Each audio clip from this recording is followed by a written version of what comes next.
Hello, my name's Hazel and I'm going to tell you about our plant of the week.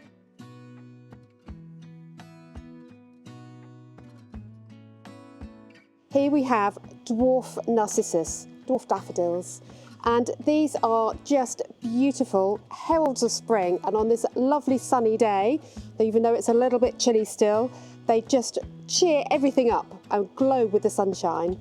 So daffodils, they have 6 tepals which surround the central trumpet. On some varieties the tepals are kind of swept back like this one on Jetfire here, and some of them make more of a cup and saucer shape with the trumpet. And you can get single trumpets and double trumpets. They can come in creamy colours, yellows, and the oranges like Jetfire. This little tiny one at the front is called Tete-a-Tete, and it's really well known. It's a classic dwarf daffodil. Now they like really fertile but well-drained soil and lots of sunshine. Now these dwarf ones here are ideal for patio pots and window boxes, and they can be easily planted up with something like some primroses or other kind of bedding, a little bit of ivy to soften the edge, and I'll show you how to do that in a moment to make them look really good. To look after them through the year, so as the flowers fade you want to deadhead and take off the seed head that develops just behind, and that will mean that the plant will put all its energy into improving the bulb ready for flowering next year, rather than putting its energy into producing seed. If you do want your bulbs to naturalise and spread more, then you can leave that on, and that will help for that.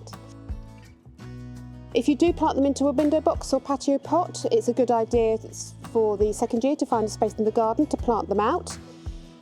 That will really help them to boost up their stores. And another thing to do is that after the flowers are finished, you need to leave the leaves to die down naturally. So don't cut them off. If you're growing them in grass, don't mow them off.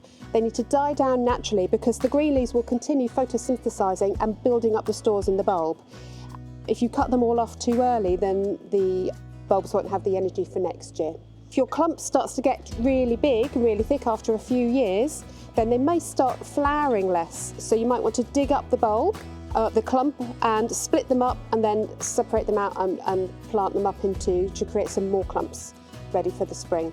Now there's one thing to notice about them, is that the bulbs do look very much like onions, but you mustn't eat daffodil bulbs because they are toxic. They'll give you a really bad tummy. Don't plant them anywhere near where you would plant onions, and if you keep the bulbs in a bag or something ready for next year, or dry them out ready in a bag, make sure you label that bag really carefully so that they can't be mistaken for onions and be eaten. When you plant them, you can plant them in the autumn, and you should plant them at 3 times the depth of the bulb. So larger daffodils will obviously be larger bulbs, so they will go deeper. Smaller daffodils will, like these, will have a smaller bulb, so they will go a little bit less. So 3 times the depth of the bulb. And there are just some really excellent varieties. So I have here the Tete-a-Tete, I have Jetfire.